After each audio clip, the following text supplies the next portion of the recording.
Hello everyone. Good evening. Good evening. Hope you're all doing well. Today I'm going to work on page 19 of my comic. Yeah, so I should actually be putting like a like a sticker or something. Shouldn't there be a way to make a statement? I don't know.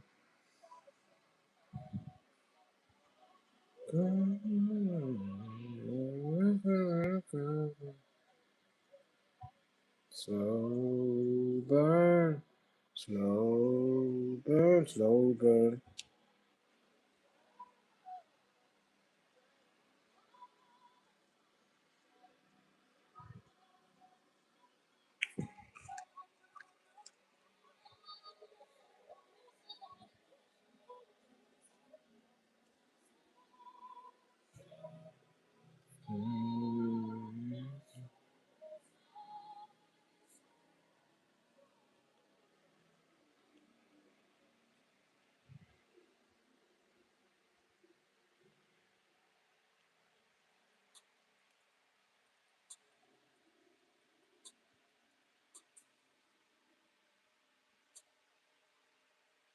Mm.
Hello, Axel.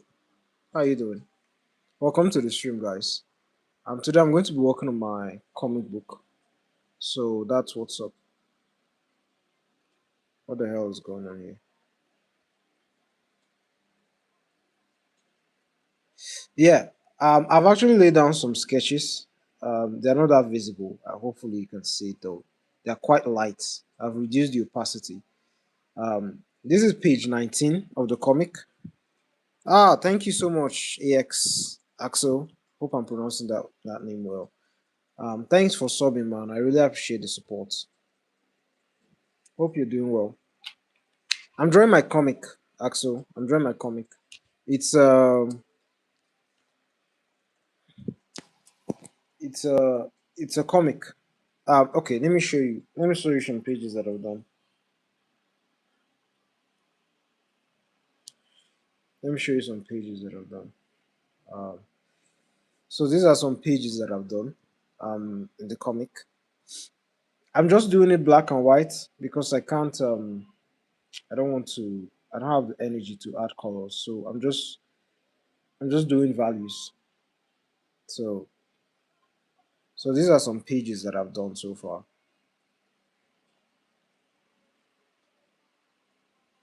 Hello Slovak, how you doing? Welcome to the stream. Hope you're doing well. Hope you're having a lovely day. But these are some pages that I've done so far. When does it come out? To be honest, I don't know. I don't know. It's not something I've like begun making money from yet. So I'm really working on a very tight schedule, along with other things that I'm working on. But hopefully by the end of next month, I hope it will be ready by then. By the end of next month. But so far there are like 6 chapters that are out already. If you're interested, there's a link in the description of this live. You can check the description of this live. You see it. You see it there. So these are some pages I've done so far. Oh, thanks. It's not like out in like the hard copy. It's just soft copies that are out yet. I've not gotten enough traction to be able to do like hard copies though.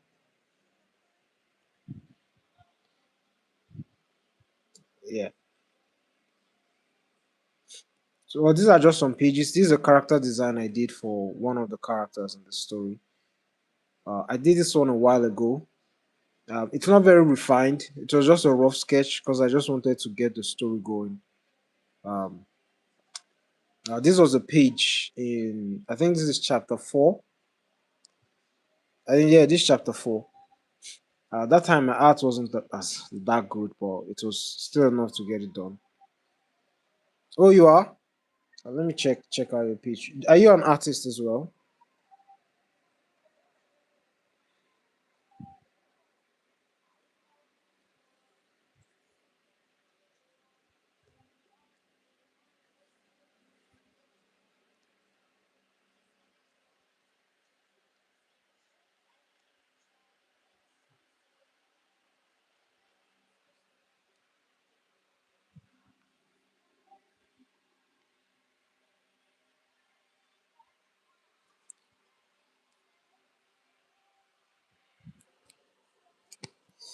Anyways, oh, thank you so much. Thank you, Axel. Thank you.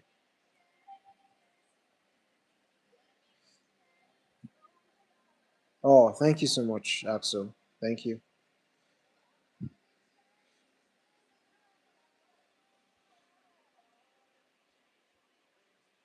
Hello, Uh, comic now. How you doing? I was busy with something, but I'm back. Hope that something's me. Oh, Art God, it's you. Did you change your username? Did you change your username? Or is this like a different channel? Um, a different page that you created?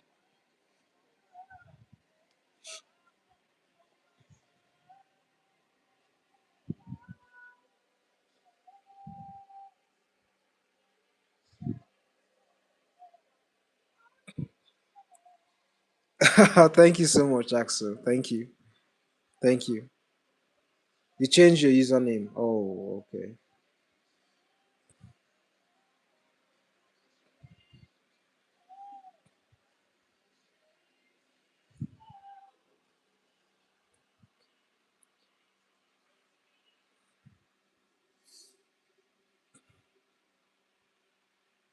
Mm, mm, mm. Um, Sonny, yeah? Yeah, remember you, Sonny. We had a lengthy discussion yesterday. How you doing, Sonny? How's your day going?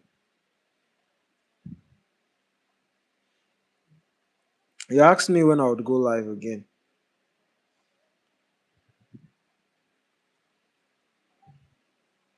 Now it's back to comic book arts. Yes, it is.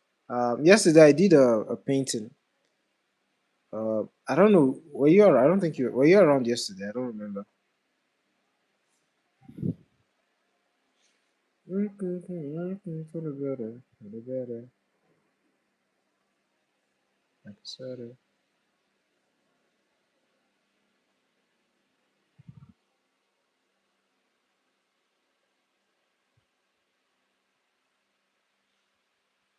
I'm doing well, thank you, Sonny. I'm doing well. Thank you for asking.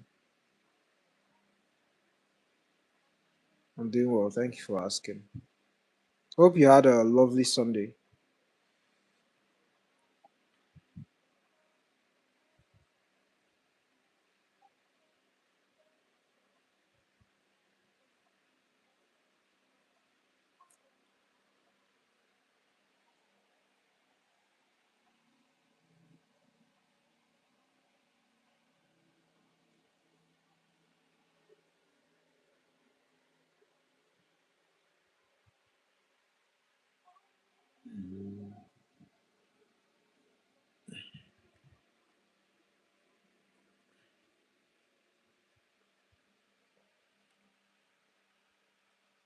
Oh yeah, okay. You're back to finding your comic book art style. All right, bro. Yeah, I have your back. I have your back on that, man.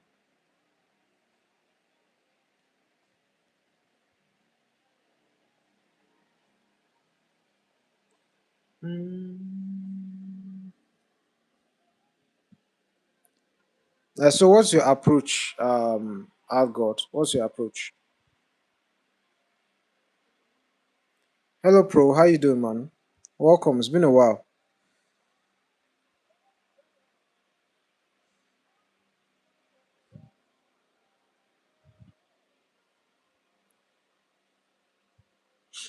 Hello, Irene. How you doing? How's your day going? It's been a while. I haven't seen you guys in a minute. Mm.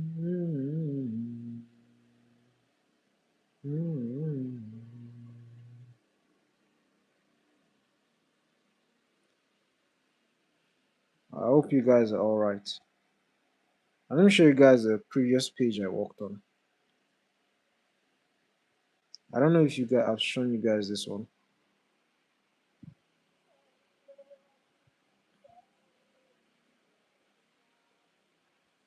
Yes, exactly. Hello, Axel. I'm fire drawing. Oh, thank you so much. Thank you. I appreciate it.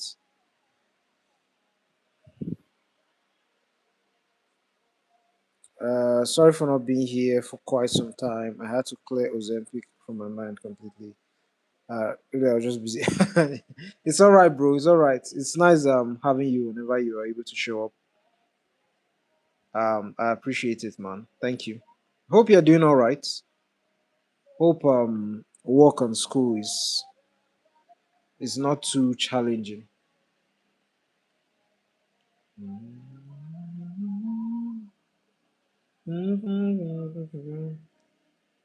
I did a painting yesterday. I don't know if any of you have seen it. Let me show you guys.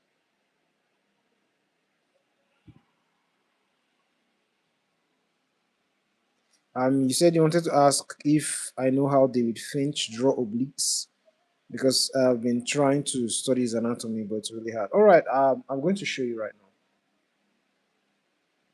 I'm sorry, I might get to the rest of your messages a little bit late because I'm going to have to answer this question.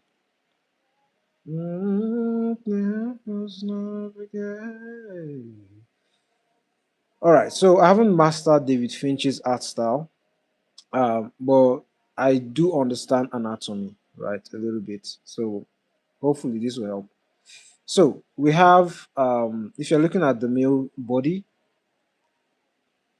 the male and female body are basically the same. The only difference is like male have broader shoulders and women have their hips are much more broader in comparison to their shoulders. So for guys, it's vice versa. They usually have broader shoulders and slimmer waists. So let me bring out my sketch, my pen for sketching. All right. So if you're drawing, the things you need to understand first of all is the basic shape to get like the male body, right? Because you don't need to understand, you don't need to get every single anatomy. All you need to understand is that the male torso generally is just like this. So what could you call this? A mic head, something like that. But generally, you have this shape, right? And you divide it like this. You could use this shape or you could use a box shape,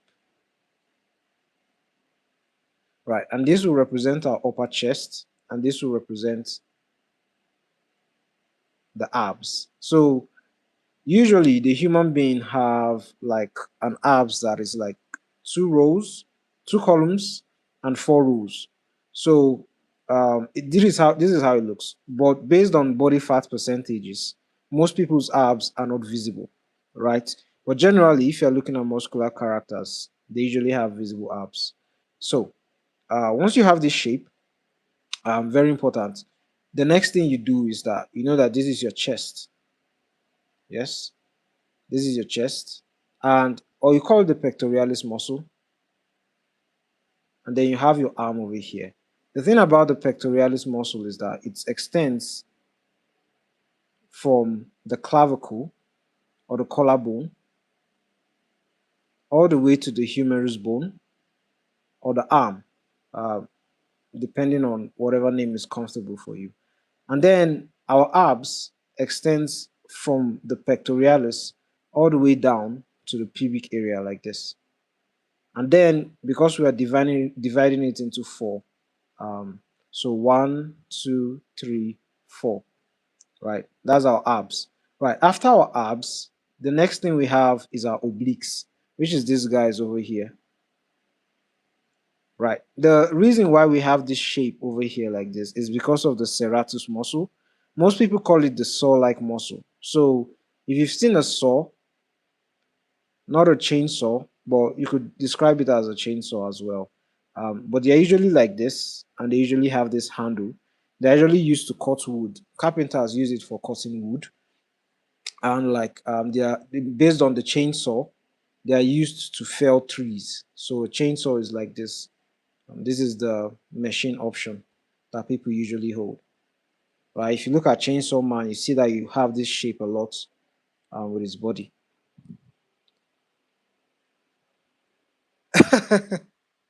Sorry about that. Sorry, I'm not replying the messages. I just really want to get my points across like really fast, and then I'll reply to the messages. All right. Anyways, you see that. So that's the reason why we have this shape here. The reason why this shape is like this is because it actually extends from here all the way inside our pectoralis muscle because it is connected to the ribs. Because if you look at a person's ribs, this is our sternum, and then you have ribs like this, right? Pardon me. These are very rough looking ribs. But let's just say this is our ribs. Our serratus muscle extends over here like this, all the way down to the lowest rib. And then we have our pectoralis muscle that is covering it like this.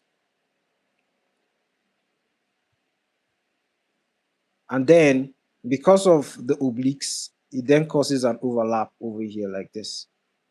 And that is why we see that intersection. It's overlapping each other. So the serratus muscle is overlapping the obliques. So you are going to have to be honest, you're going to have to practice this a lot. But generally, if you are drawing the obliques and the serratus muscle, you need to they go in tandem with each other. So you have to draw them below the chest, below the pectoralis muscle, like this. And then from there, you just draw this down like this. Different artists have different ways to represent it based on how light affects a character. So if I were to take a 3D model, what the hell is my 3D model? Give me a moment. 3D poser. All right. So based on light direction, if you look at light direction, you're going to see that this is an ugly reference. I'm just going to set it up regardless. So if you have light hitting somebody's face or somebody's body, based on how you move the light, is going to determine how much of the abs you see. And if that person is really ripped, it's going to depend on the direction. So you can see over here, the obliques aren't really shown like that. But over here, you're seeing some of the obliques. And that is how it works. So it's the same thing like when you are drawing and when all those artists are actually working. But generally, the obliques, the serratus anterior is what affects the look of the obliques. Now, the serratus anterior is overlapped by the latissimus dorsi, which is the reason why we have this shape over here. This guy in red, that's our lats. It's a muscle in the back, right? And then, oh my goodness, what's going on? And then we have our obliques over here, like this, our external obliques.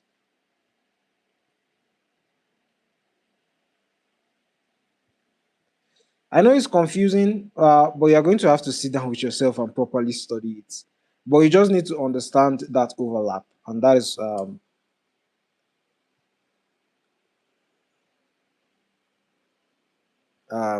just the overall gist.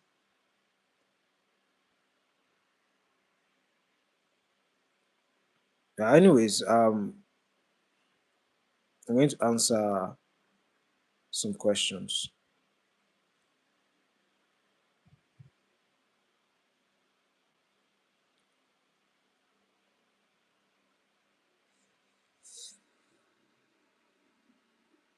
My approach is simple: just copy, draw like a star artworks, and hope to improve. Yes, that is true, but you kind of need to understand the basic structure for yourself, so that like if you are actually trying to do a figure drawing, you are going to be able to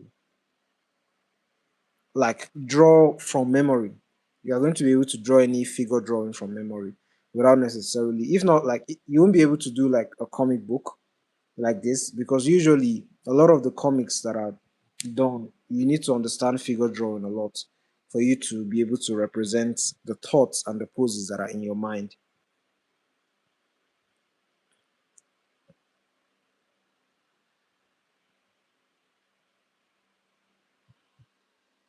Irene, you said you did a new drawing. It's been a while. Have you been posting any drawing? I don't think I've been seeing anything from you.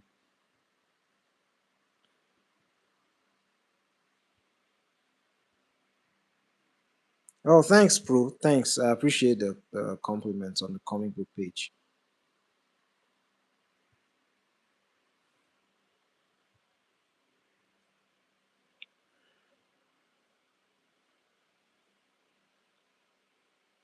Mm.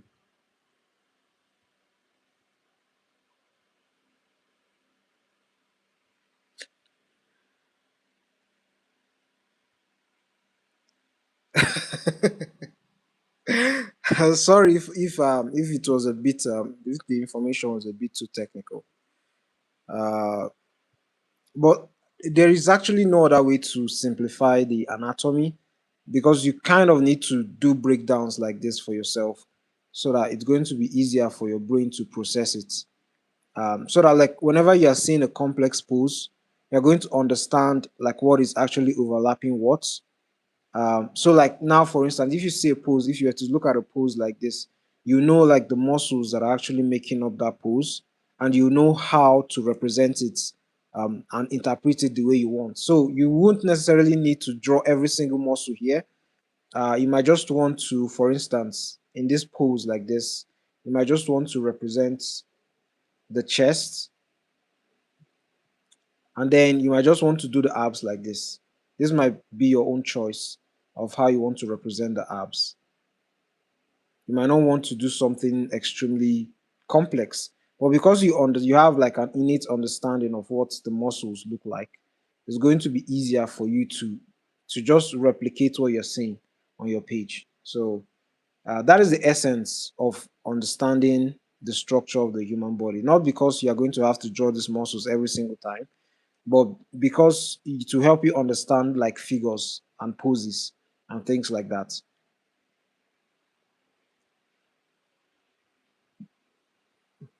Yeah, Irene. See you later. She's probably left, but I didn't get to the messages on time.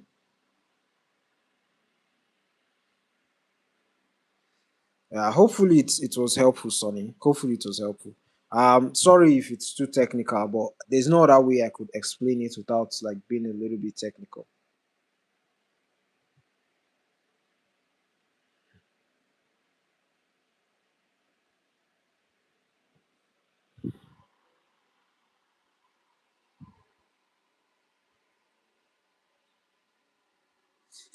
Cause before this to me looked like random lines. Oh, you mean the muscles, right? No, there's an intent behind it. So whenever like an artist could use different ways to represent the muscles that they're actually drawing. So like if I'm when I was studying um what's his name again? David Finch's work. Where are some of the works that I've done? So like when I was studying his work, right? Like if you don't really understand how the muscles work, you're going to be very confused by his approach, like what he's drawing. Like it's going to be quite confusing for you to understand all this rendering that he's doing around the body like this. It's going to be quite difficult to understand it. But because I understand like the basic structure of the human body and how it works, I know that this area around here is the, give me a moment. I know that this area around here is the obliques. I know that this area around here is the serratus anterior, but because of light direction, it's covered in shadow. I know that this area around here is the abs, and the abs actually start from here. And you can see that two column and four rows that I was talking about. You can see it over here. You can see that this is the serratus muscle over here like this, and you can see that this is the obliques. And then you can see areas like this, the coracle brachialis. You can see the pectoralis muscle.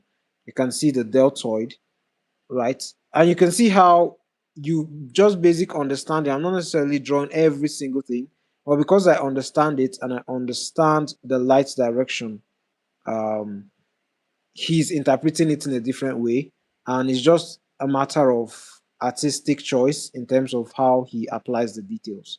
So that's just the basics of it, like whenever you're drawing. Hello Kaji, how you doing? I have one more question. How do you draw a female torso? All right, it's quite simple. It's quite simple. You remember how I said a male torso is like how do I put it now? If you were to draw a male torso, you simply do something like this, and you've drawn a male torso. If you were to draw a female torso, it would probably be the reverse of that. It will definitely be something like this. It will be something like this. All right, let me explain what that means. If you were to draw a male torso, this is what you're looking at here. So this is the arm, this is the chest, and this is the rest of the body, and this is the muscles, right? The things you just add are just like his neck and then his head. And this is your guy over here, right? Guys have slimmer waists and broader shoulders, right? But for ladies, they have slimmer shoulders. Although there are some ladies that actually look big, but usually their hips are usually bigger because it's for childbearing usually because of maturity. So you're going to see most women's physique like this. So for men, it's triangle and then square depending on what you want, and then you draw your circles around like this. And for women, it's square and then triangles. So it's just the reverse. And then women have chest, right? It's basically the chest for the guys. But the difference is that they have this sack of fat over here, like a pad for their boobies. That is basically the difference between them. They have a sack of fat that sits over on the pectoralis muscle. It's basically the same thing with guys. That's just the difference with them. So they'll have a hip like this, and then their legs.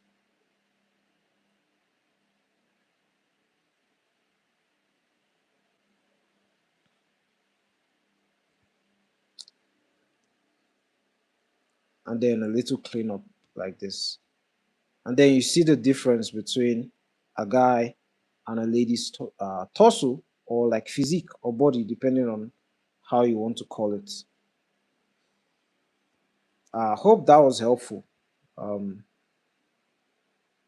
but that's basically the gist. So if you use this technique, you'll be able to draw every single every single torso. So of course, start from the front view, and then go to the back view, and then try a three-quarter view. But generally, this is the basic shape of a man and a woman. Um, you need to understand the muscles, of course, that make their neck and their head. So you'll be dealing with things like, if you are drawing the torso, of course, like a box, like I've said, you need this cross sign, right?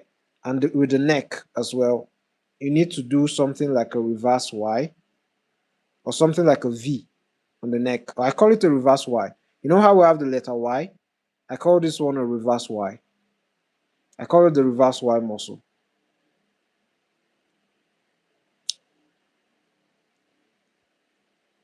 And then you have the clavicle over here like this. And then the chest. And then our abs.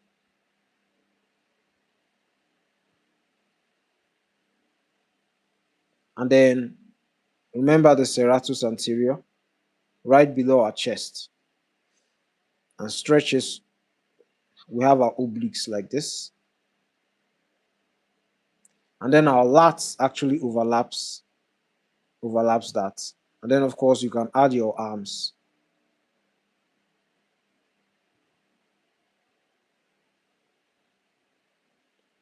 But you have to take it one at a time so that you don't get overwhelmed, because it can be too much information sometimes.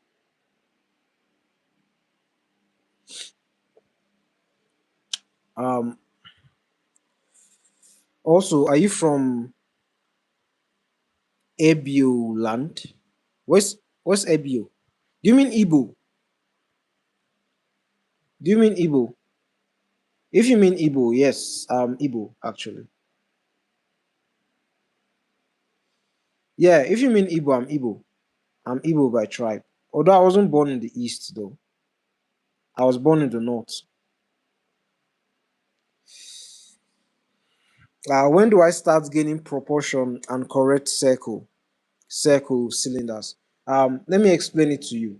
So, if you are drawing anything, the first thing you need to understand or the practice is the shapes, right? We have our normal shapes over here like this. So, what do they call it? Structuralization. And once you have this, right, what you need to understand is contours.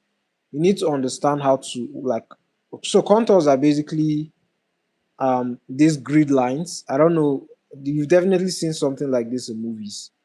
Grid lines that actually affect the shape of something. So you see something like this. And these things are very important to how we understand shapes. They are very important to how we understand shapes.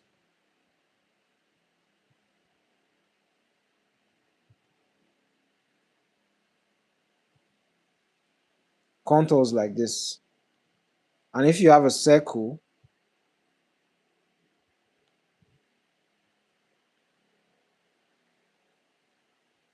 you need to do these practices um, so that it will help you understand shape like this. Once you do exercises like this, what it does for you is that it trains your brain to be able to draw something so that when you are inking, let's say you begin inking, yeah, like this. And I always try to say, um, hello, Amutu, how you doing? Can't pronounce your name, sorry. There was another person from Turkey that I was butchering her name. Her name is Irene, and I don't think up till today I'm pronouncing the name well. So, but she usually comes to the stream regularly, and I'm sure I'm butchering your name, but I apologize for that. Um, Anyways, Kaji, yeah. Anyways, Kaji. So the reason for that is so that once you have something like this and you're trying to detail it, you understand the form of the object, right? You have it at the back of your mind. So let's say you have something like this cylinder, right? You have something like this cylinder, for instance. You can then understand light direction. You can then understand light direction and be able to direct how you apply your shadows. How you apply your shadows like this. No, I'm not Turkish. I'm not Turkish. I'm Nigerian. I'm not Turkish. I'm Nigerian.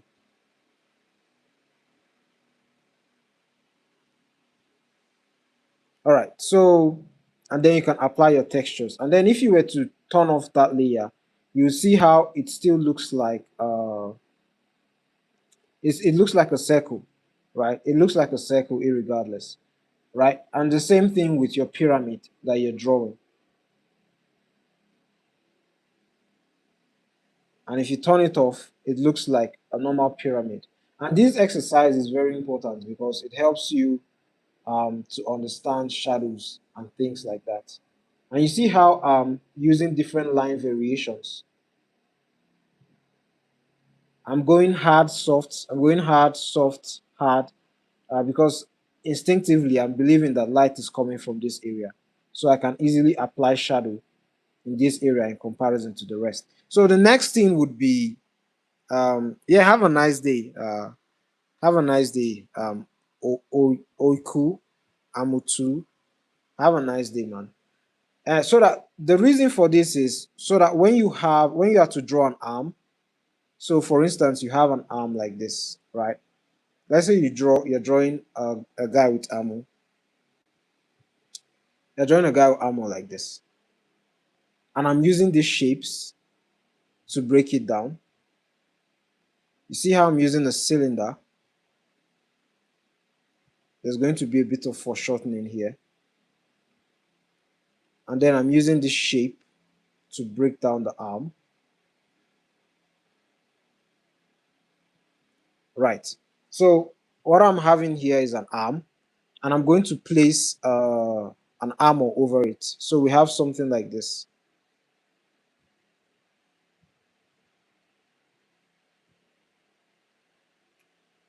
Now, using the technique I just talked about in terms of grid lines, I know that this armor is probably going to be curved like this, right? I know that is sort of like how it's going to follow, so that whenever I'm shading, I'm going to be easy. It's going to be easy for me to just sort of follow these contours and shade this armor that I'm drawing. And that's the same thing I'm going to apply with the arm. So this arm, for instance, I'm going to have our biceps over here like this.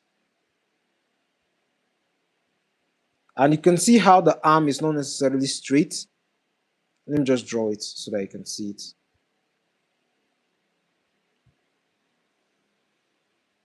I feel like every time I join the live, I learn many new things about art. Ah, that's the thing about art. I also learn something new whenever I watch a tutorial that I've watched before. You know, you're not the only one. It's just a very vast topic. It's like music. If you're studying music, no matter how much of a master you are, whenever you watch another master play, you could always learn something new from that particular artist. Anyways, right. So we have this arm like this, yeah. So you can see the thing about this arm is that it's not necessarily straight like this. You can't use these flat contours at it because it's not a box, yeah. The way the contours of this arm works is that it's following this curvature like this. It's following a curvature like this. And then it's then following this other curvature like this as well. And then because of the shape of the muscles, our extensor and ridge muscles and our flexor muscles, there is this form that it follows like this. And it's not straight. So this is how the arm looks. So whenever we are detailing, so this is shape manipulation because What we've basically done is that we've taken a normal cylinder that looks like this, and we've given it form. So we've transformed it into something like this.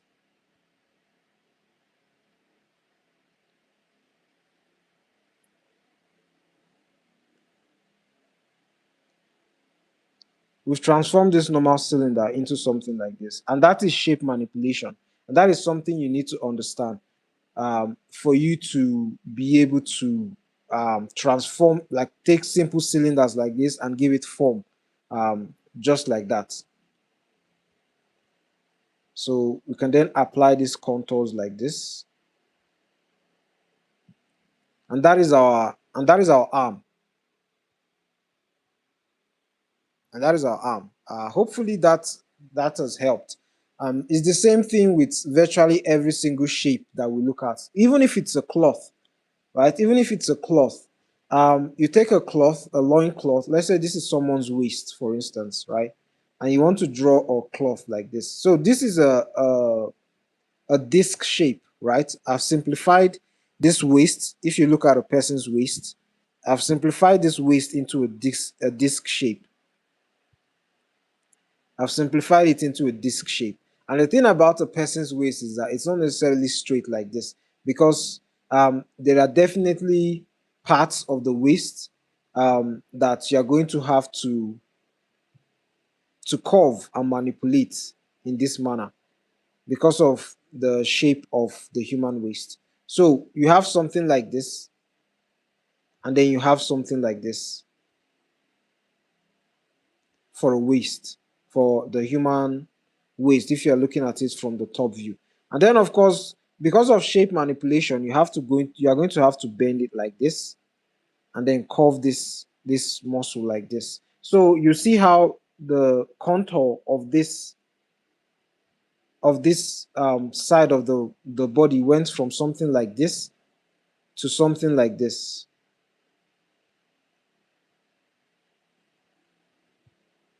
And that's just how shape that's the basics of shape manipulation. So even a cloth, as something as simple as a cloth like this, and then you have a person's leg like this.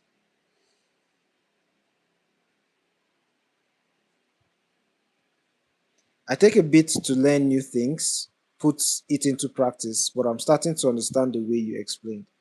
Thank God. That's wonderful, my friend. All right, so we have a leg like this, right? So you see, this is the basic shape, right, of the leg and the loincloth that we just talked about. So the simplification or the basic structure, which is this first phase I was talking about, if we're looking at this, right, it simply means that the contour of this leg is basically this. This is the basic contour of the leg. This is the basic contour of the leg. Very simple, nothing complex, right? Very simple, nothing complex.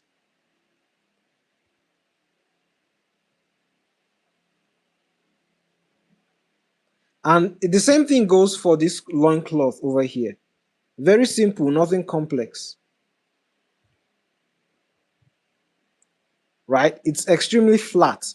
Now, to add form to this to make it look realistic, what we are going to have, sorry, I think I might have to leave that contour so that to help you guys understand what I'm talking about. So to take this to the next level, right, we'll have to add form to it, because the human muscle is not necessarily like this, right? Because we have this muscle over here called the rectus femoris muscle, and we have our sartorius muscle that goes all the way um, from our pelvic area to our kneecap, right? And then we have the rest of the adductor muscles like this. Then we have our rectus latissimus femoris. Forgotten the name of this muscle over here. Either ways, what I'm basically doing here is that I'm adding form to it, and what that will do is that it's going to change the look of this leg, right? And it will transform the form, the contour of this leg to something different. So it's going to go from just being straight to having a little bit more form. So let me show you the form it will take. So because of this shape, of course, this guy is going to be like this, but this guy is going to curve like this. This guy is going to curve like this. This guy is going to curve like this. And that is basically shape manipulation. And that is how we've converted a cylinder into a like distort to have a little bit more distorted form. And that is what shape manipulation is all about. And that's what shape manipulation is all about. So you can see it's no longer straight because of the muscles that have been added. So I've taken it from a simple shape into a little bit more complex shape like this.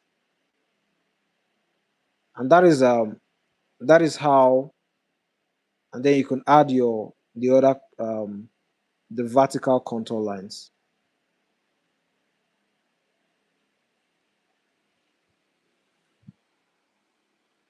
Yeah, and that is how it works. So we take the contour from this and moving it to something like this. You can see it's a little bit more complex, but it's actually one of the best ways to understand form. And once you've understood like a basic shape and known and like done practices to sort of figure out how to manipulate those basic shapes, how to manipulate basic shapes that look like this into something like this, everything becomes a whole lot clear to you. Um, do you recommend the 100 bucks challenge? Yes, I do recommend it. Especially if you are trying to understand perspective. I recommend it 100%. Anyways, I hope that was useful. That's basically the gist about form.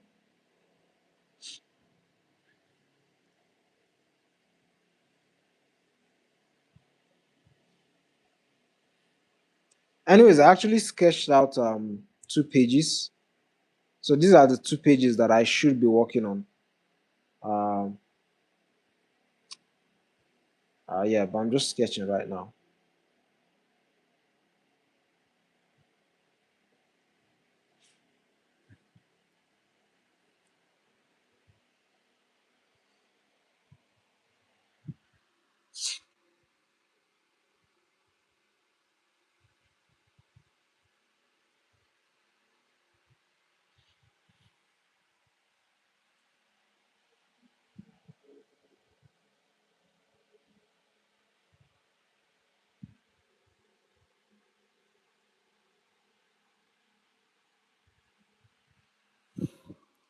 Um, where can I view your comic? Okay, there's a link in the description. If you go to the, let me show you.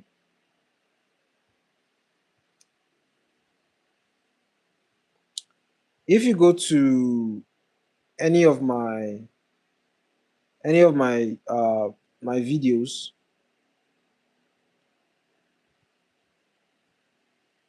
if you go to any of the videos and sorry, if you go to any of the videos and check the description, you're going to see you're going to see a link to the comic over here like this.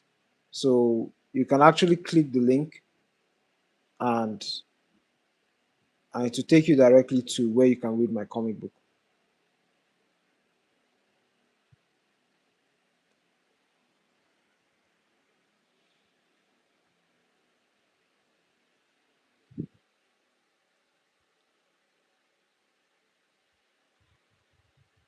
And then you can check out the comic book over here.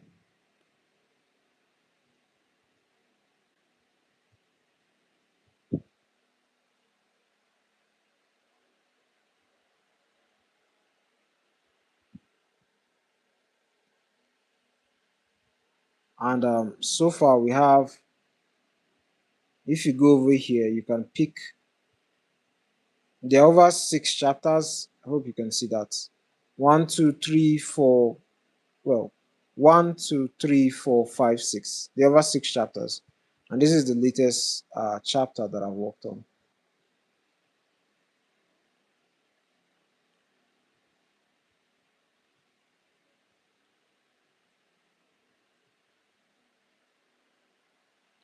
Right. So that's where you can see it. Um, I'm also able to. Oh, really? Oh, nice to meet you, Sonny man. Nice to meet you. Thanks for reaching out. I really appreciate it. The support as well, man. Thank you so much.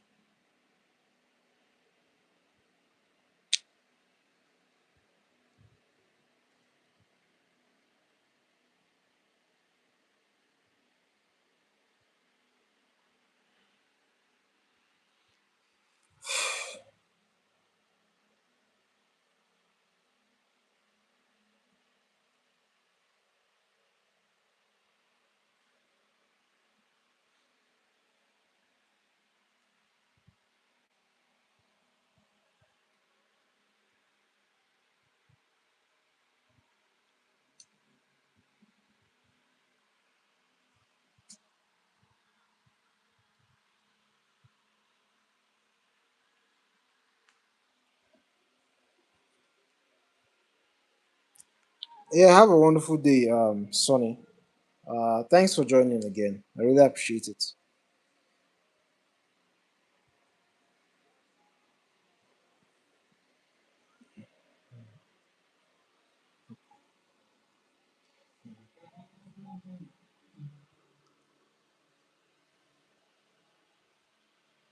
Like how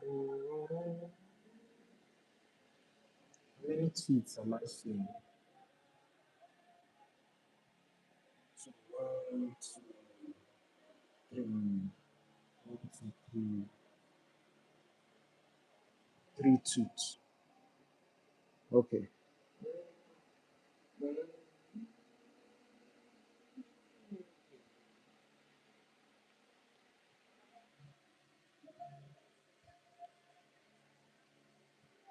Anyways, going back to the to the comic.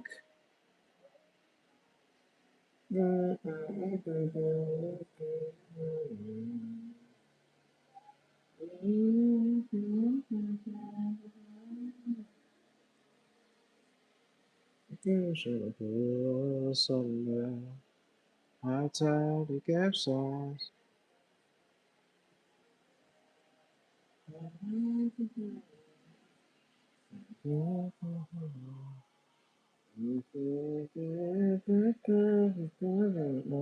Anyway, pro, how's school been? Um, how's football going? Are you still playing? How's track and field?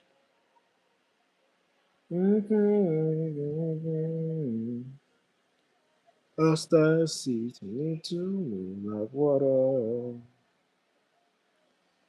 Are you going to be watching the World Cup?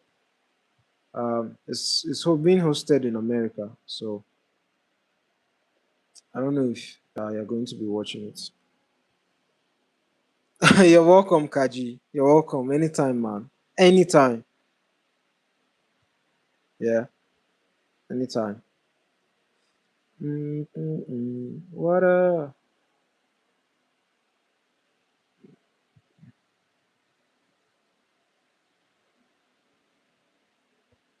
dun, dun, dun, dun, dun, dun, dun, dun, dun, dun, dun.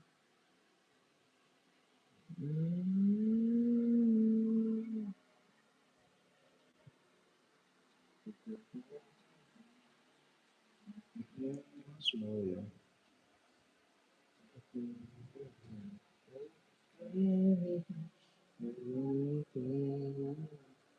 I can't get that love for myself. Dun, dun, dun. Yeah, it's all great. My school year just ended, so I got a nice break. Also, my soccer season ended, but I'm going to a new place, so it's fine.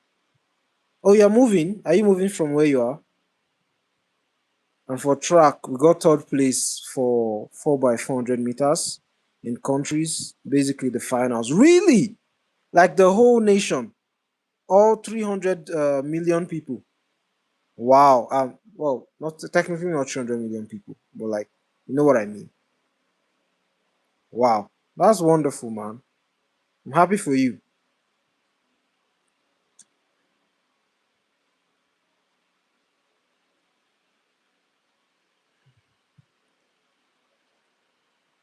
Oh, you've checked it out, Sonny.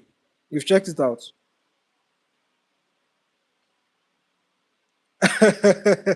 Oh, not that big. You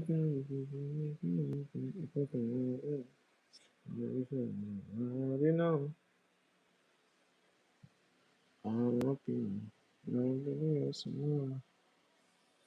hey, Koki, how you doing? Welcome to the stream. How's your day going, man? Hope you're having a wonderful Sunday.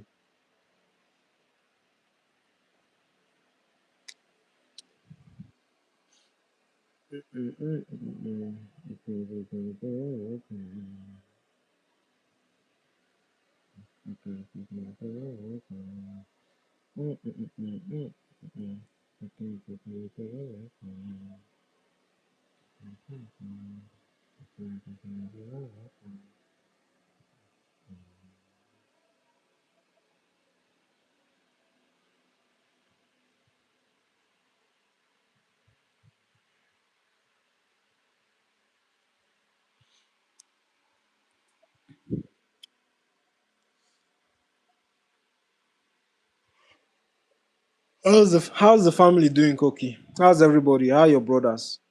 Hope they're all doing well.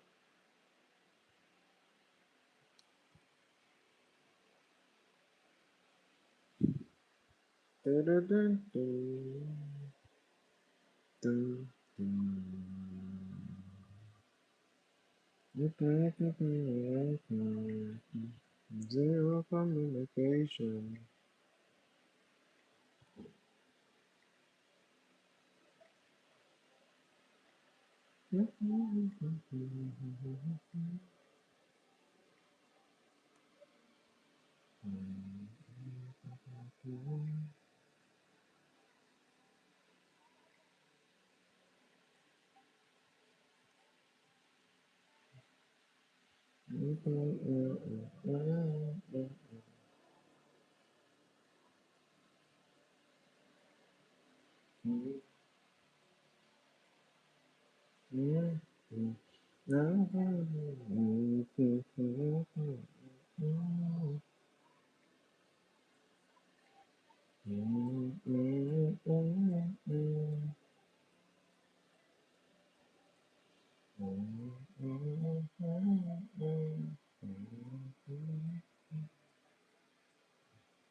The comic is very good. Can you tell me? Actually, the main character is Wolverine and Batman inspired. Even though Daredevil is actually one of my favorite comic book characters, to be fair.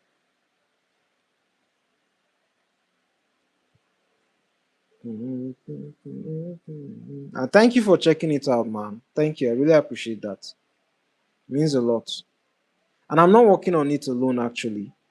So like I had the idea, right? And then a friend of mine actually read it. He's a writer, actually. He's a comic book writer. So he's better at writing than me, than I am. Right. So he checked it out and he was like, he had questions, he had and like I won't lie, even like right up till now, the world building hasn't been perfected. It's something I'm just working with on like on the go. I'm figuring things out on the go. But a decent amount has been worked on. And the thing about writing comics or any story at all is that if you are waiting for to make the whole story perfect or to like clean up the entire world building, you will never actually finish that story. So I just decided to start irregardless. And he helped me out with like he said, he had criticisms and things, pointers to help me out. So I was open to listening And yeah, that's how he. I just decided to. I just told him that, yo, bro, you're better at writing than me.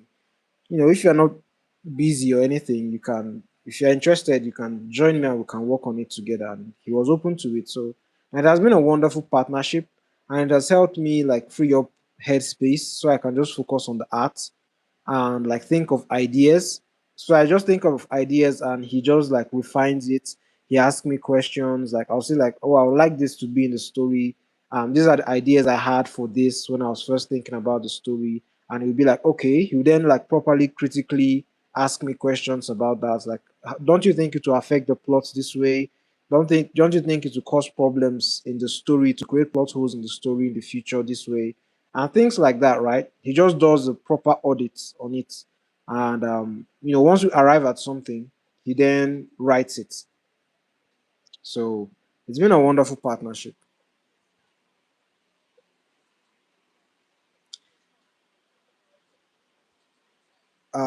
What's the plot? I told my friend about it and he wants to know more about it. Um, all right, so it's basically about this guy, yeah? So it's basically about this guy and this organization, right? The name of the organization is called Century, yeah? And at the time, the story is set in the present day.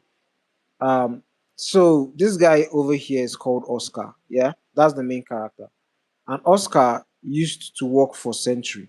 So Century is basically like the a state security organization.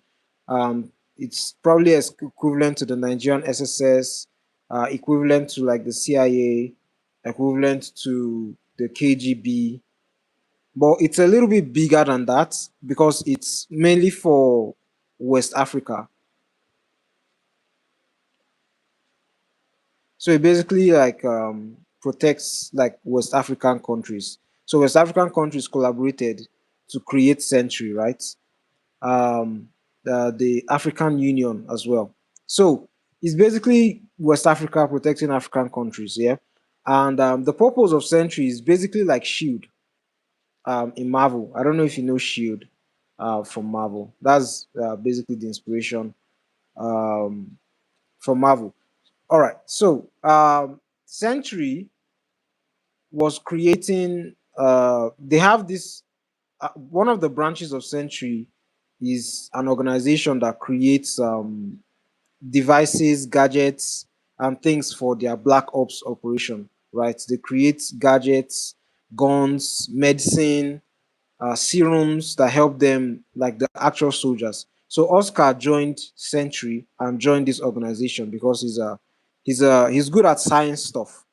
He's a science guy, and during the process, he was working with a team that ended up creating sort of like a drug that could cure a large amount of illnesses. So they were basically developing serum that could heal their soldiers, like whenever they went on Black Ops missions and they were injured. Like, so this serum would basically help them out and cure them, right? So what happened is that they ended up creating a drug known as the cure factor. But in the process of creating it, they were also able to reverse engineer it and create something known as the death factor. So what happened is that Century was infiltrated by an organization known as Retribution. I hope I spelled that well. I promise you I went to school. So Retribution is basically like an how would I call them now?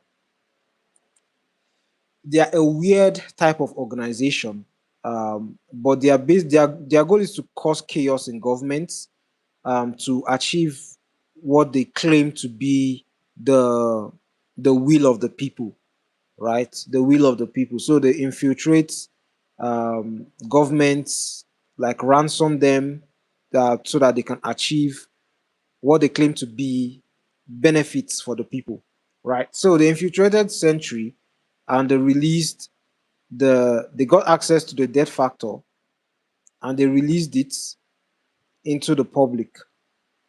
Right? They released it to the whole of Africa, kind of not the whole of Africa. So it became like a COVID like incident, and it led to the death of about 16 million people, I think. I don't know the exact amount.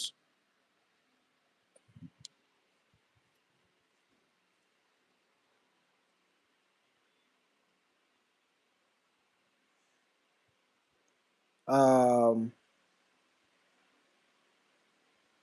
all right. So yeah, that's and Century got blamed for it. This organization got blamed for it.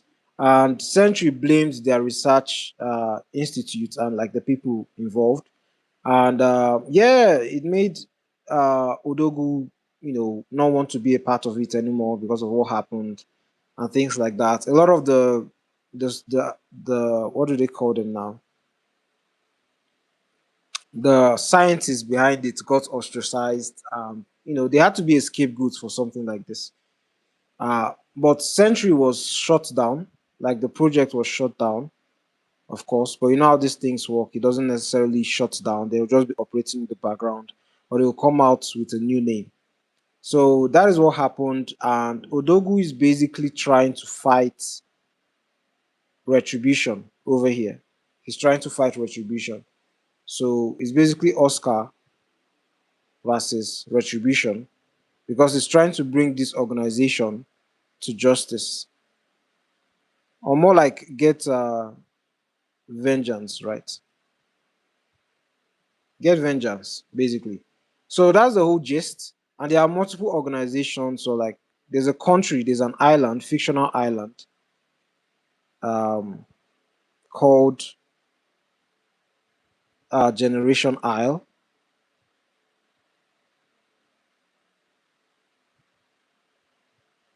and they're also like playing a role in this entire debacle or like fight for politics and power and things like that. So,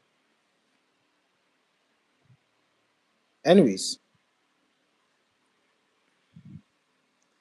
that's the entire gist. Would I rather fight Moon Knight for an hour or Batman for an hour? I'd rather not fight any of them, but if I had to pick, I'm picking Batman because I know Batman won't kill me. But Moon Knight would definitely kill me. He doesn't have that rule of you know, not sparing people.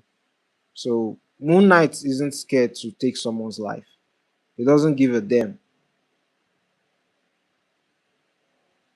I'd actually believe Moon Knight would beat Batman personally, and I like Batman more than Moon Knight, but I actually think Moon Knight will take him.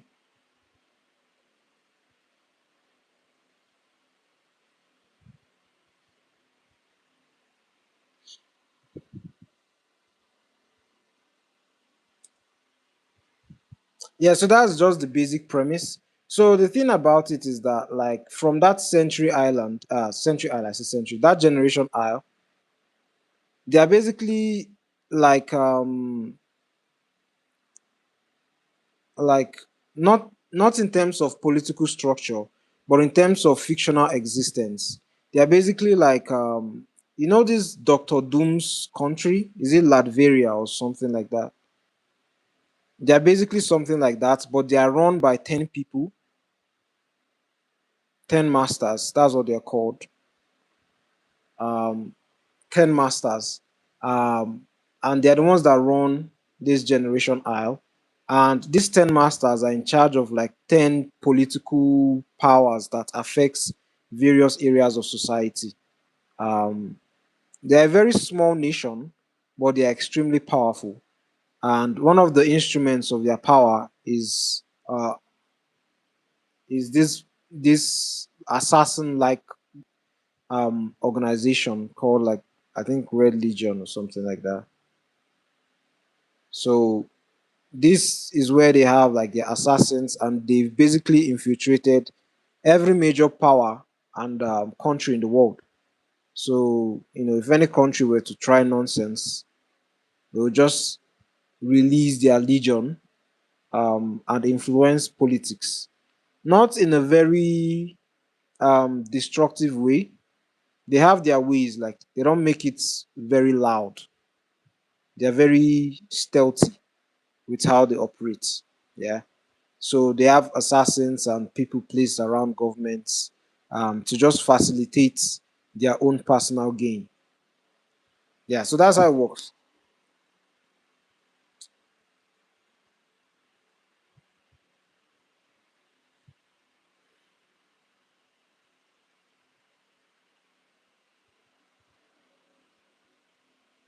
Thank you so much, Koki. Said W Law. Thank you. It's still in development. There's still a lot of work to do. But so far, that's the entire gist. And the more the plot, the more the story like progresses, the more like it's the plot will thicken.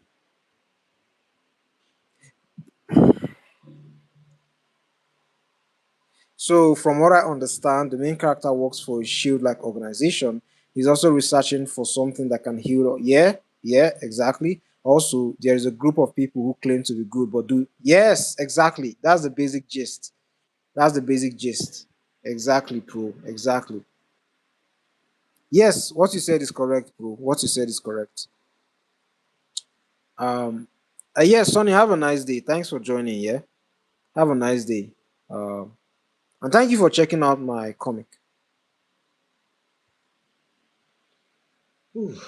Dun, dun, dun, dun, dun, dun, dun, dun, dun, dun, dun, dun. Dun, dun, dun, dun, dun, dun, dun, dun, dun, dun, dun, dun, dun, dun. Dun, dun, dun, dun, dun, dun, dun, dun.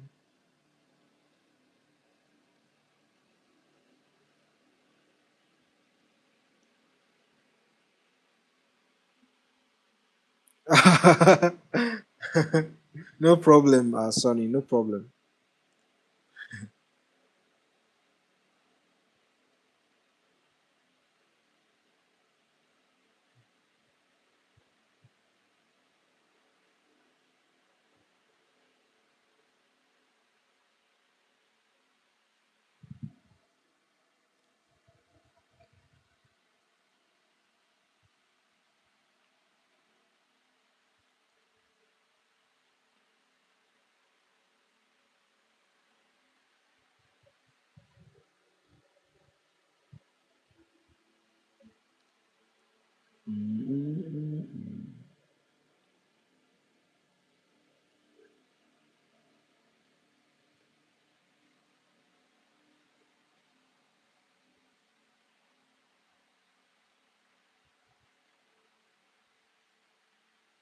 Ooh, that was actually fun. Talking about the comic. Thank you guys for asking.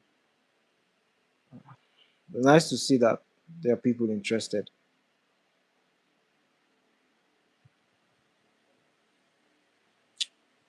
Um, I really want to take my time one day and probably explain this law a little bit better. So that if anyone wants to, I would probably do like a video on it, so that people can get like properly understand what the story is all about.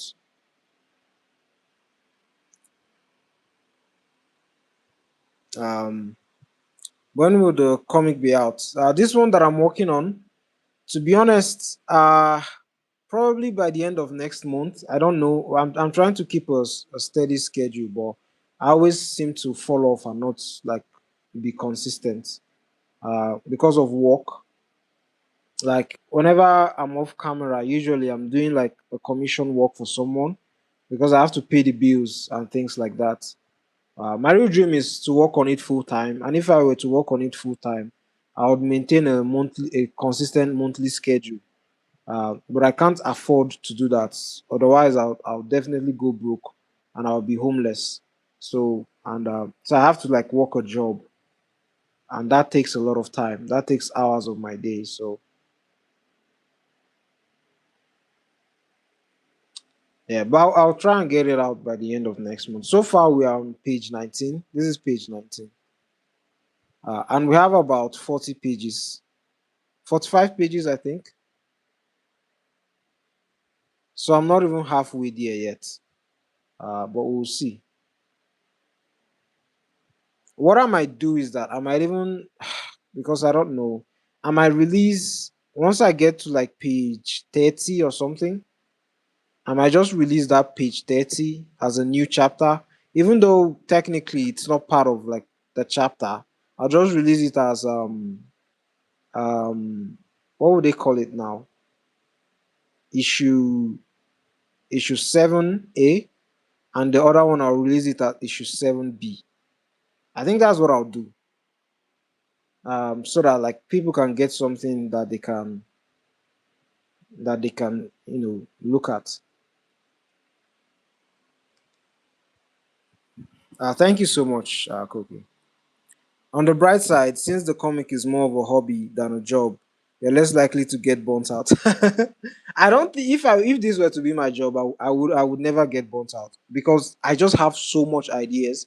Um, I just have so much ideas, and if this were to be my full time job, oh my goodness, it would be the greatest thing ever. It would be the most draining thing I've ever done in my life, but it would be like I'll be so happy. Um, I'll be extremely tired every single day, but I'll be so happy because like it's my dream. It's my dream to write my own stories. Even if people don't, even if I don't get enough people to read it or something like that, I just the fact that it exists would be a blessing, and it doesn't have to be perfect. Just that it exists. For me that means so much. Um,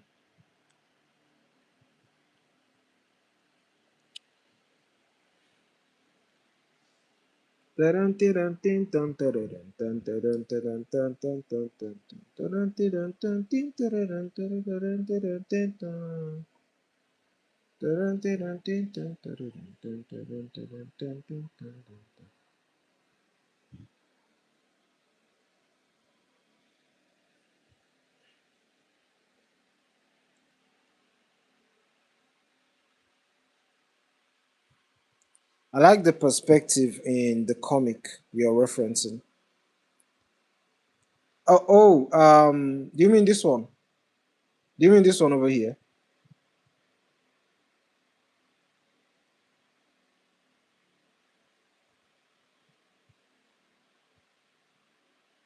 Oh, that's actually the comic. That's actually my work. I'm actually referencing myself. It's the previous page I just finished.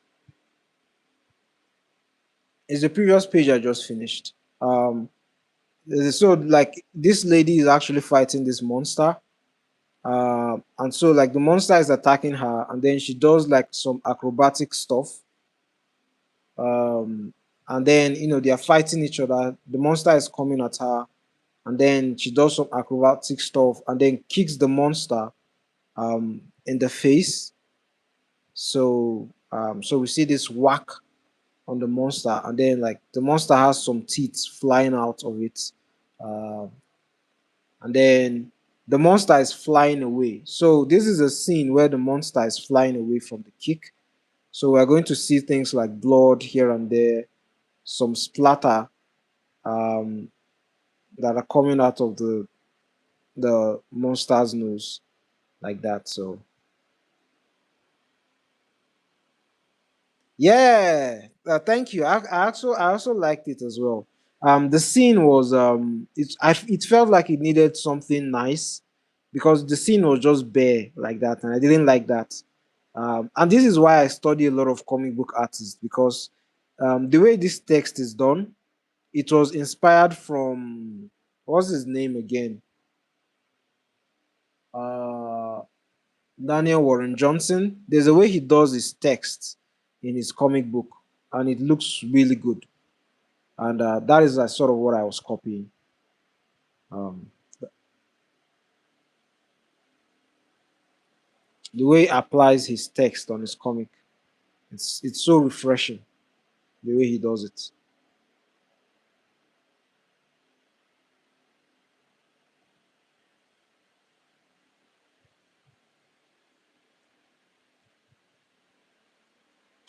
My texts aren't the best, so I'm trying to make it part of the artwork and make it look good.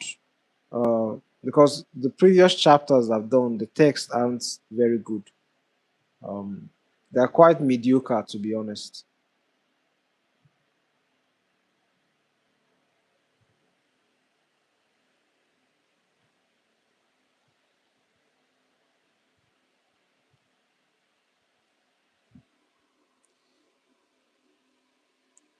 Oh, thank you. I practice hands a lot. I've practiced a lot of hands.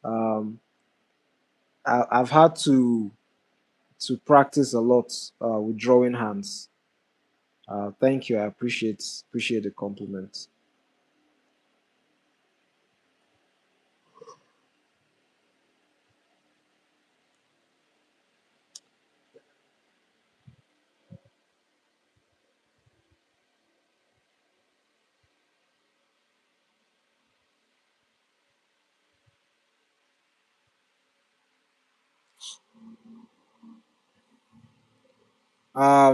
I gotta go. Bye, guys. It was nice being here. Yeah, have a nice day, Pro. Thanks for joining, man.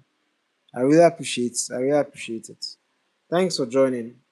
Hope you're having a wonderful break.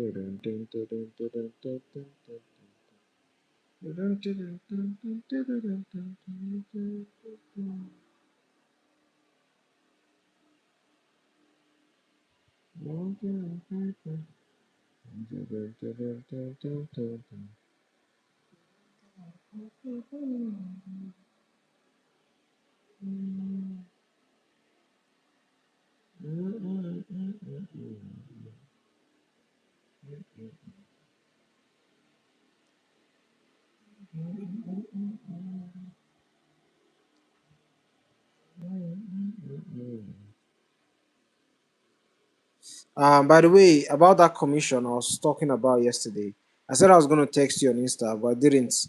No problem, man. No problem. Whenever you're ready, I'm always here. Whenever you're ready,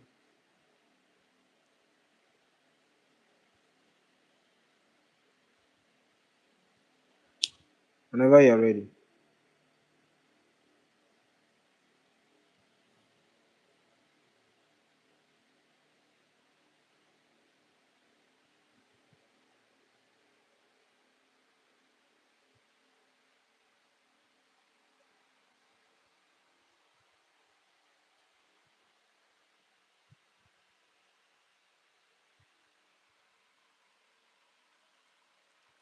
I forgot I had deleted it, so when I install it again, I'll send a text. No problem, my friend. No problem.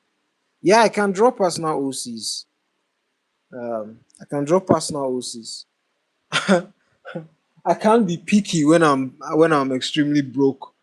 I draw whatever, man. I draw whatever. As long as I'm getting money.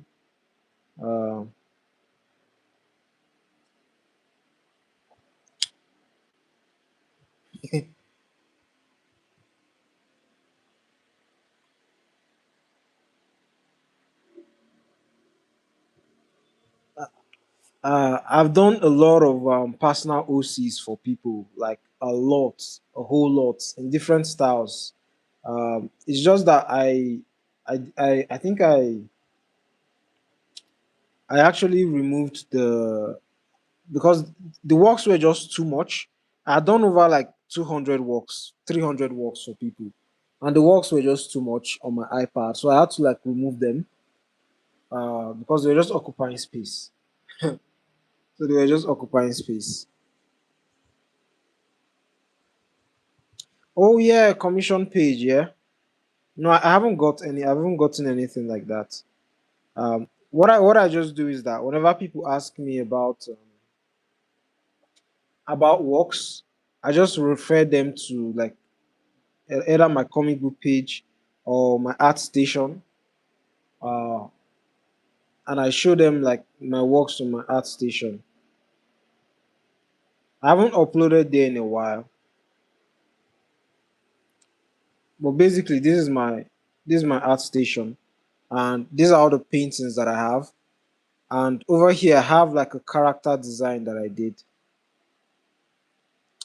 I had a character design that I did. So this is a character that I created randomly. Yeah, like 300 drawings. It's quite a lot. I had to delete a few like completely. I had to get rid of a few like completely because they're just taking too much space.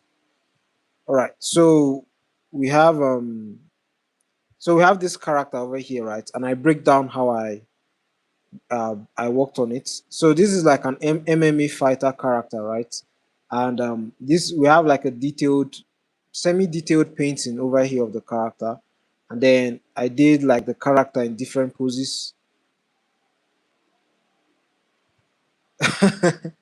Yeah, I just got tired, man. I was working so much, and especially since the pay I was getting wasn't like so much, and the works I didn't really like them, and I had done better works than those. So this was the reference I used for this painting over here. And this was the reference I used this reference for this painting over here. Um, so I did more as well. I did some more poses of the character, and these are the sketches. And these are some more poses as well, and references as well. Sleep, how you doing? It's been a while. How you doing? It's nice to see you again. Anyways, these were the references for this painting that I did over here, but it's still the same character. And these are some other paintings as well.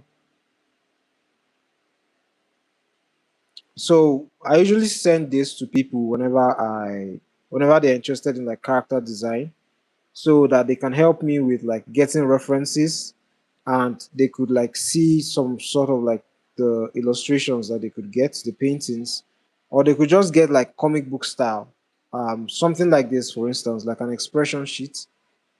So an expression sheet like this is something they could get.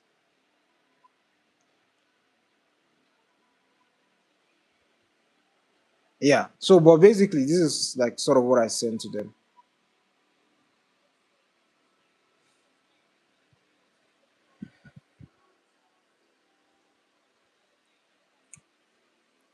Pretty good, pretty busy. Actually, trying to fix my sleep schedule.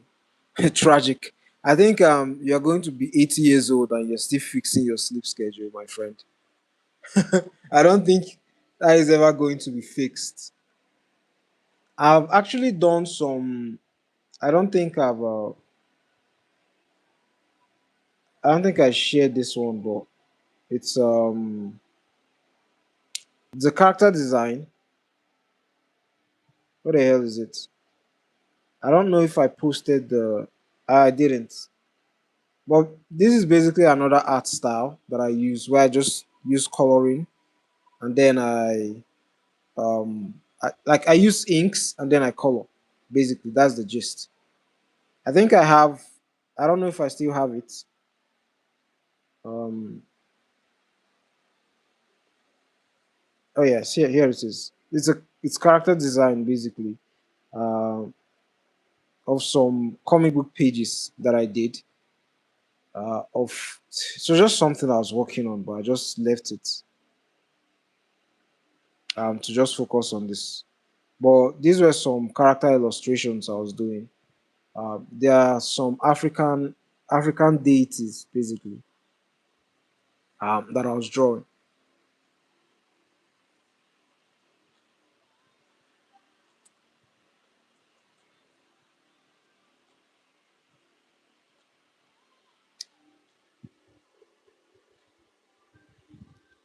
Said I can draw everything. There's a lot I can't draw actually. So like this is basically a much simpler art style. But this is basically inspired from like African gods, especially West African gods. And I was just like doing like some drawings of them. I actually wanted to make a comic around this, but bro, man, I just saw how short life is, and I just decided to focus on one. So I had like over four comic books that I wanted to work on, but I had to pick one, and I just picked this current one that I'm working on, and I left this one in the background. But these were some concept illustrations I did around it, uh, and these were some character designs as well.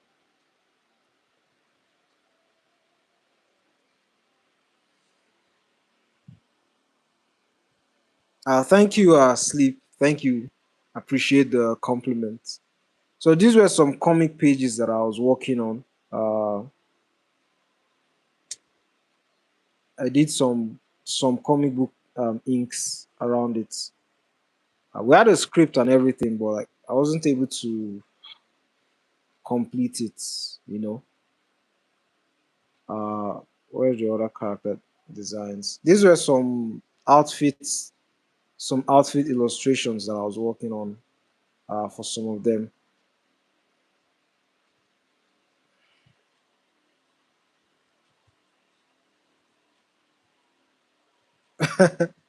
So glad I could tune in and establish I'm still alive. Thank you for that information. I appreciate it. Same time next month. I actually think I should probably upload some of this over there. Can't lie. But these were some concept designs rather.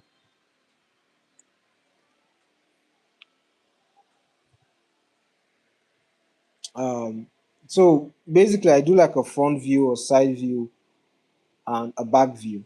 Uh, and then I do the same for the character's face, the front side, and their back view. The three-quarter view, I mean. So that whenever I'm illustrating, like doing a comic or something, it becomes easier. Oh yeah, Ozosi, that's the name.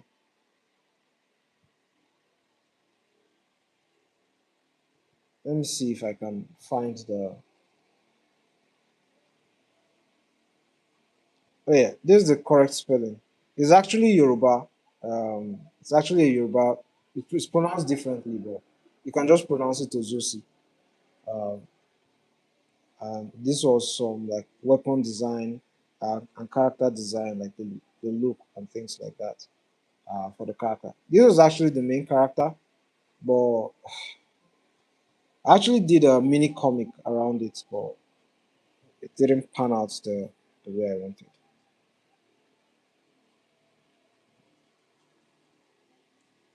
How do I make my Aussie look the same every time? Uh what I do sometimes is I have like a, how do I call it now? It doesn't look the same every time. I'm going to admit that. It's just that there is that illusion of similarity, and that is because there is just I just pick one thing in my character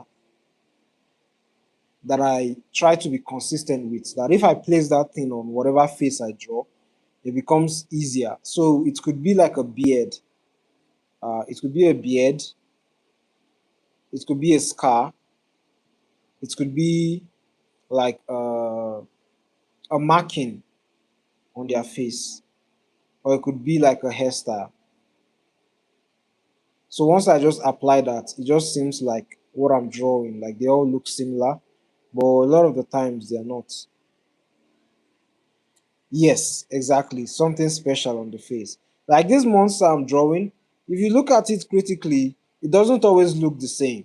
It's just that because of this shape of the mouth that I always add, this nasty mouth and this nasty tongue, nobody really gives a damn about how the face looks. Like once they just see that one identifier on the face, it becomes easier for them to know that okay, this is the character that I'm talking about. It's the same thing with this my character over here. Um, what the hell is her name, man? All right, let me show you this character that I worked on. Uh, where the hell is she? All right, here she is. All right, so like this character, right? It's not like she looks the same every single time, right?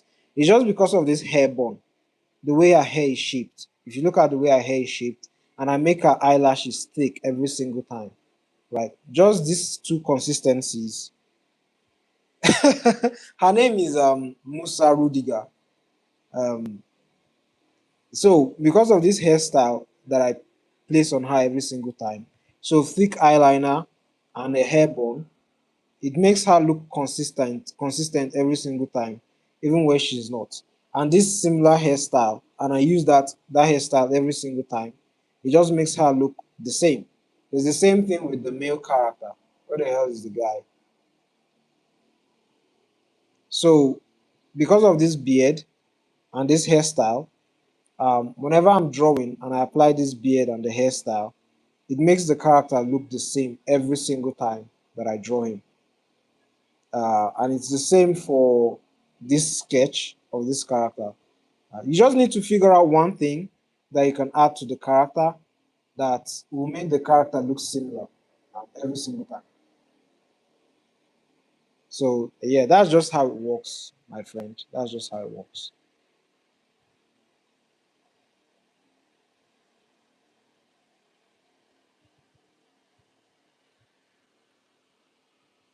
Yeah, I took my time to actually work on that one.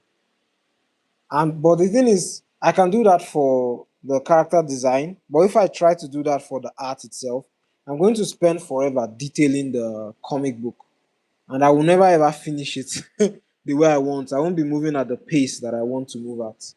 So you have to choose a different style for your comic, and sometimes a different style for your character design.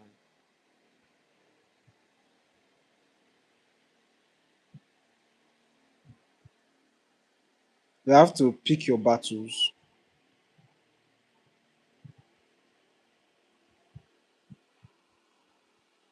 Yeah, you have to sacrifice realism.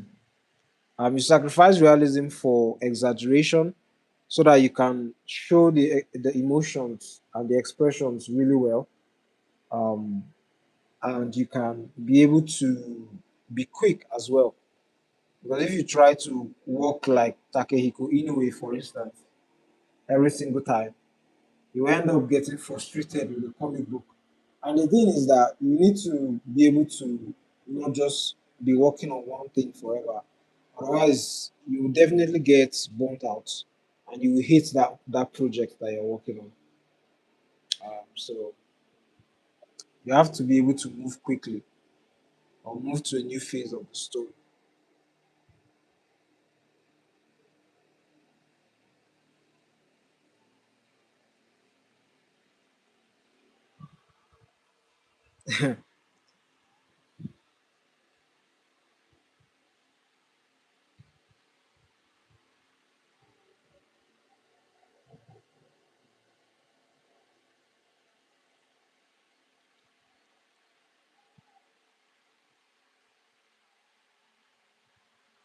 I got all I need when I get you and I. Stand in the dark, but you're my flashlight. Carry me to the night. This is giving you the motivation to draw right now. That's a good feeling. That's a good thing. That's a good thing. I also feel the same way whenever I'm looking at other artists' work. It makes me want to draw my own comic as well. It happens a lot. It's a good feeling, my friend. It's a good feeling. It's a good feeling.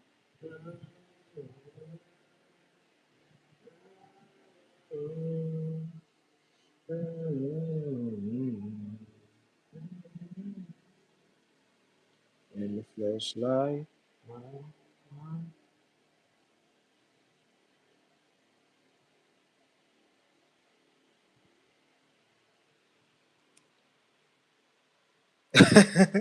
Yes, go get your drawing tablets.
Tablet equipped. All right. So what do you want to draw?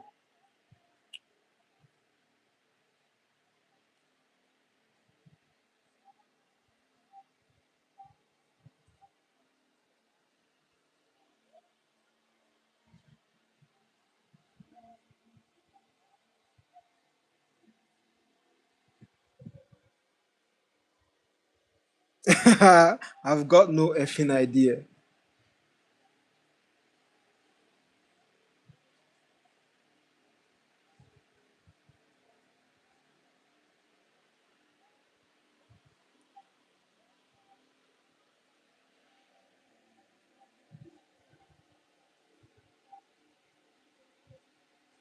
Or maybe you could do. You could try doing sketch ideas for your character, for your OC. Probably do something like think about like which current character exists that is quite similar to your character, and try to draw designs from that. Maybe get an image of that character and try to see what you can replicate from it.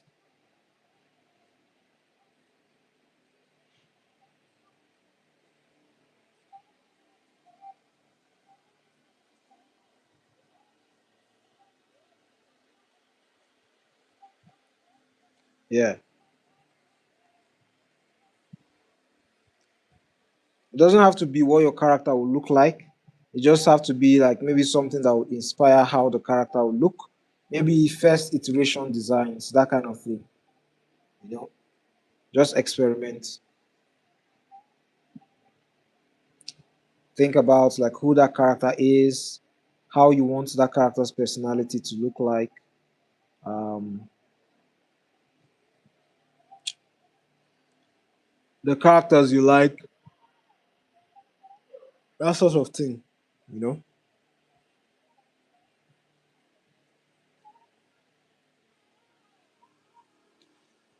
Okay, you got a pretty good idea of your OC. All right, all right. So what you can then do is that you could also try and maybe get a nice pose that you like online.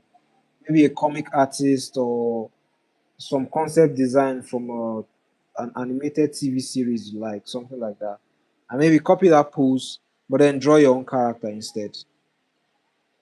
That would make the drawing process a little bit more easier, so you wouldn't have to think too much.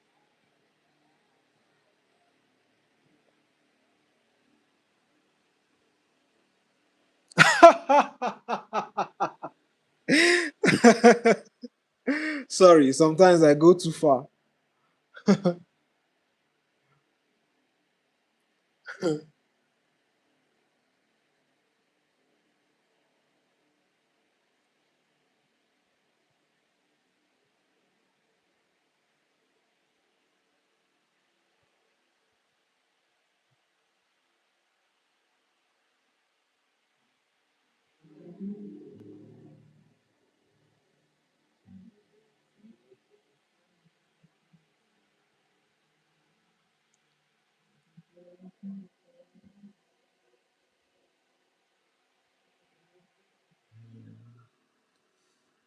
You want me to fly too close to the sun, like Icarus?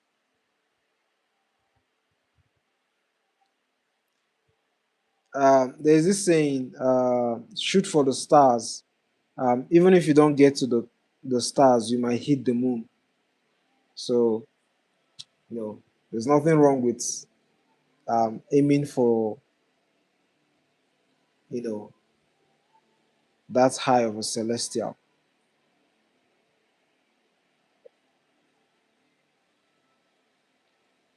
One thing about me is I am a conqueror. I am a conqueror. I'll just pick a pose from my head, and if it turns out looking like trash, I'll break my laptop. How do we like that idea? I don't support that idea, man. I don't support that idea at all.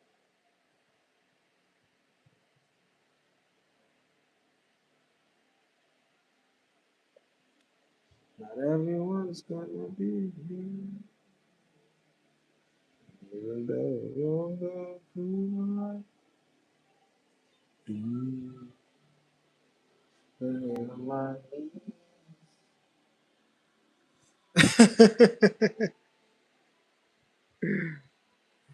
because maybe because laptops are pretty expensive. I don't know.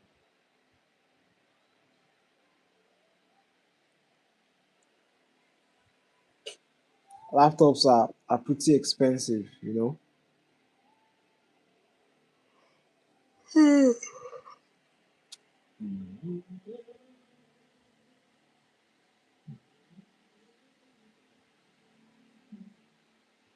I'm a conqueror.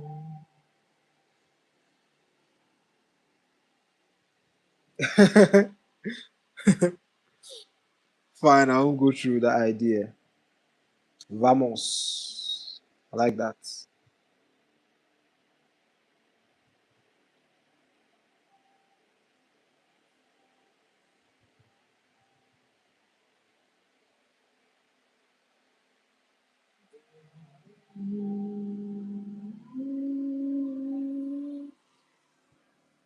I really need a Discord server. I don't know how that thing works, man. I've never. Discord is not something that is very prevalent in my country.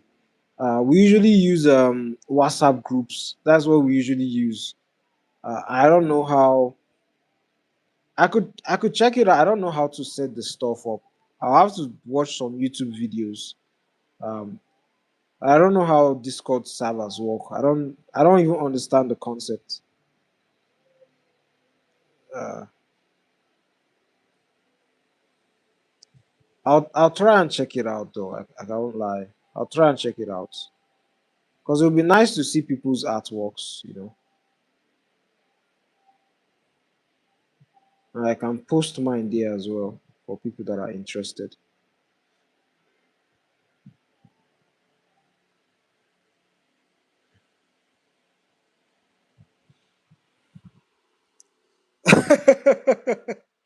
It's just a texting app. I like to help. I'm like the Discord ambassador. Yeah, yeah, yeah. How can that? How can we do that? Is it something we can do now? Like, is it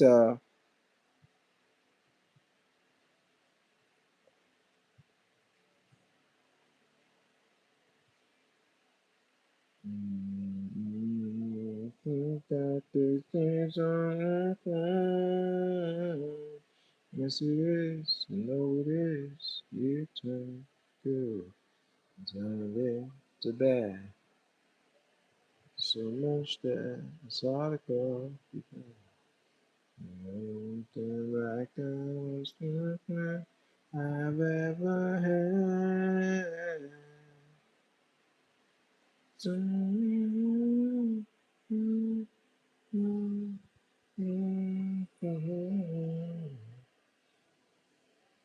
You can start by simply making an account. Then the rest is pretty simple. Not gonna lie. All right, I'll try it out. I'll try and check it out. And I think I'll be posting the Discord server on like my on like uh, on like every video, so that anyone that's interested can probably join. Type shit. Coco man, Coco man, it's so cold.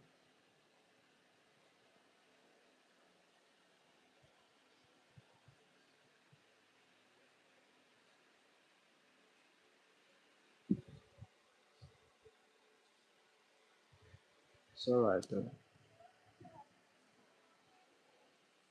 Yeah, you're allowed. You're allowed to swear.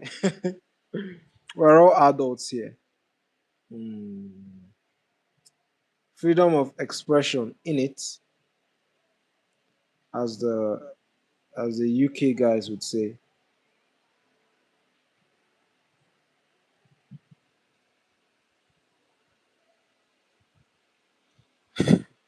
I was scared for a moment. Nah, it's chill, it's chill, it's chill. I promise you, I'm not a strict uncle. I'm pretty chill.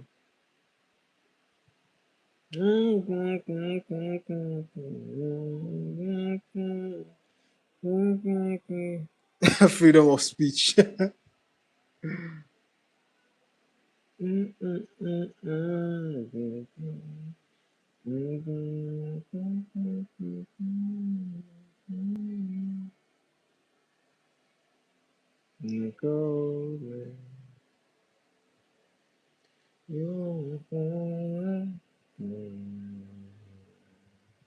How could you treat us this way? Thank you for being a chill onk. Everybody appreciates it. You're welcome. You're welcome.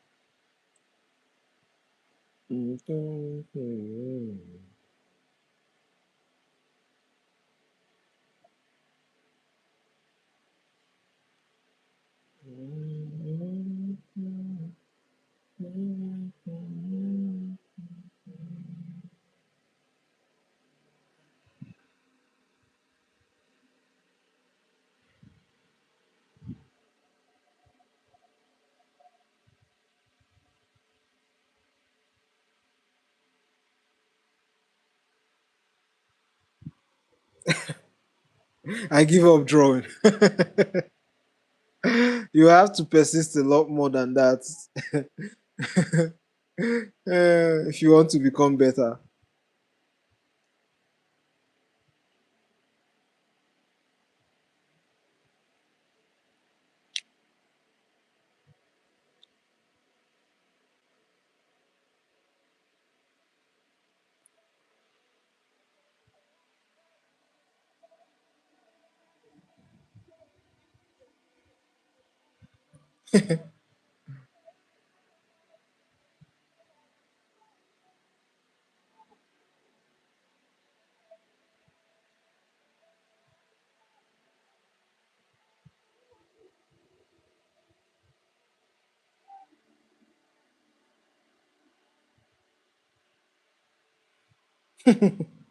I've been staring at an empty canvas and no beautiful art appeared. Do I really have to draw it by my uh, yes, you do.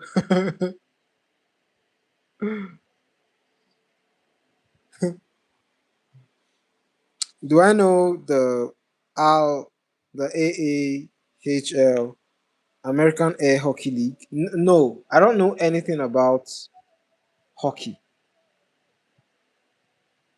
The only the only experience, no, I don't know anything about hockey. I read about it in books and I've seen it in movies. It's a very physical sport. Very physical sport.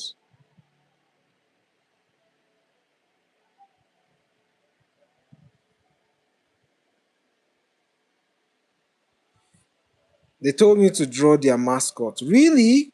That's cool. That's like a big deal, right?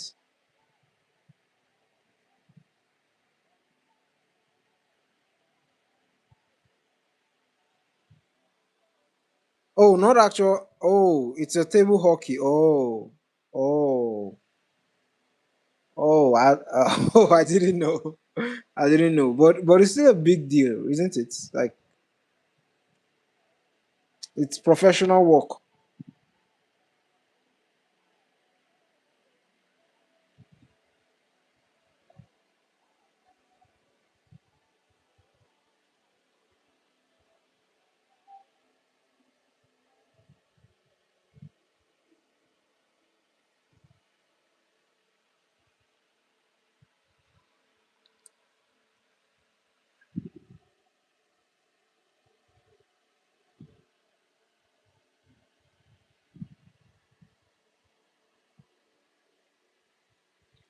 Dum, dum, dum, dum, dum, dum. Doing it for free. I might be getting scammed, but at least I'm drawing. I'm drawing. Will I regret it later? Maybe. Oh, so you're just like it's um it's no consequence. Whether you get scammed or not, you don't give a damn. Yo, I got scammed a lot. Like when I started working professionally, um, like it was yo. And when I look at those artworks that I did that time, those are the days where someone will tell you that they're going to pay you with exposure, and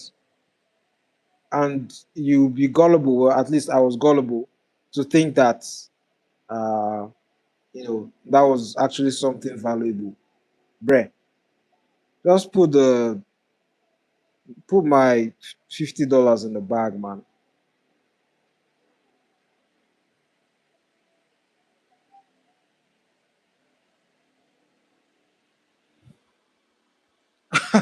No, I think it was just my gullibility, to be honest. I wouldn't blame them. Every people are always going to try to cheat you. You know, it's whether or not you are smart enough to learn. You know, I learned. You know, I learned eventually, so it happens. I was just dumb. You know, when you're starting out and you're not really confident in your skills as an artist, so it's like you're always trying to prove yourself to someone, or like prove something to someone for some weird reason. And then, you take on jobs that you think would help, when in reality you'd better off be learning. Because most of the time, commissions can actually stunt your growth. Too much commissions because you spend time using a lot of what you already have instead of developing, what you have already. That type of stuff.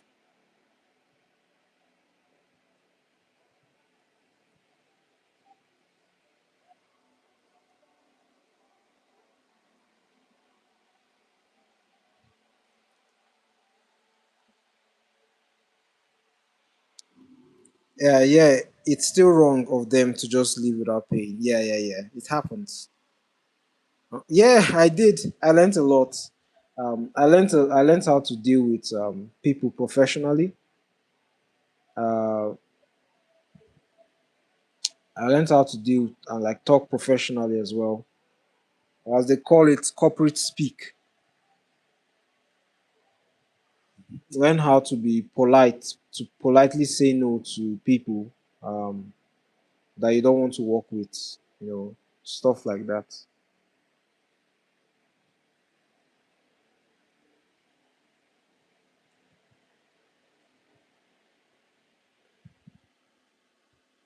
Mhm.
Let me turn off the sketch layer and see what I have.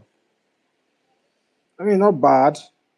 Could could could do a little bit better with the line weight. Uh, could do a lot better with the line weights.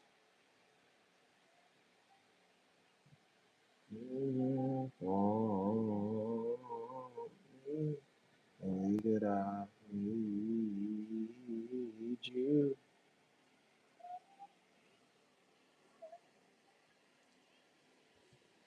Hmm? Line arts. What the fuck is Kinza? Typo. Typo doing a madness.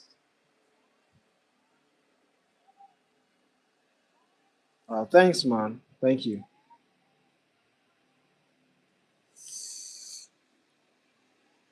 Little by little, it gets better.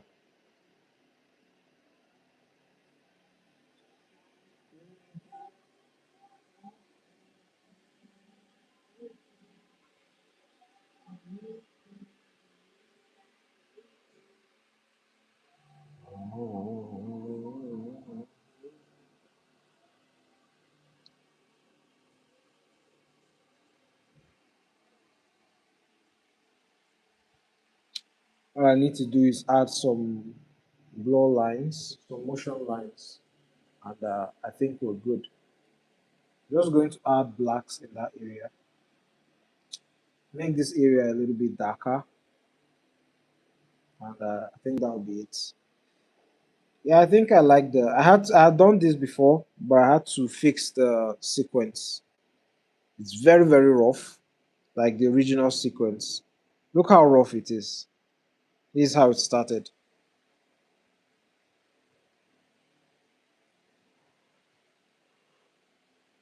Yeah, I'm getting tired. I think I'll end the stream. Continue later on. Yo.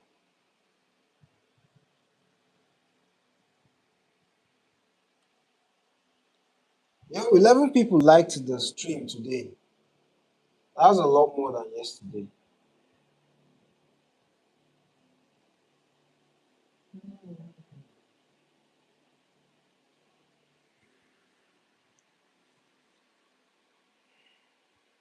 Your rough is my sketch, but the line art looks amazing. Thank you. Thank you. Yeah, I like how it's progressing. I wish I had a colorist or something. This would have really slapped with colors. And then I would have limited the amount of detail I'd have to do. You know.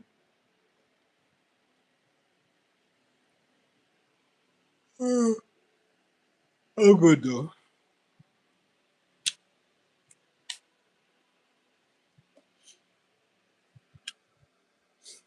Anyways, I'll catch you tomorrow probably. Uh, have a lovely night's rest. Yeah.